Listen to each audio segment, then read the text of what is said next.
Welcome to our channel. Today we how to create data integration workflows with Dell Boomi step by step clearly. Start by logging into your Dell Boomi account. Navigate to the Build tab in the dashboard. Click on Process to create a new integration process. Select Create New and enter a name for your process. Choose the appropriate format for your integration. Drag and drop connectors from the palette onto the canvas. Configure the properties of each connector as required. Use the Map tool to set the data transformation rules. Define the source and destination profiles for your data.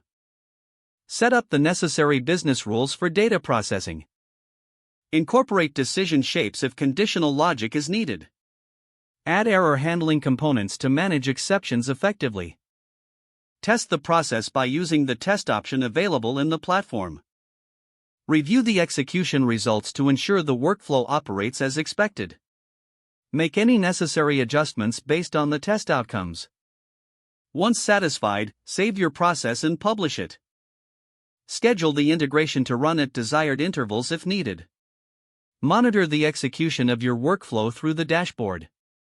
Utilize logging features to track performance and troubleshoot issues. Document your process for future reference or team collaboration. If the page does not load, refresh the browser or try again in a private or incognito window. Make sure you are using the correct email address, then retype it carefully to avoid small typos. If your password is not accepted, use the reset option and create a new strong password you can remember.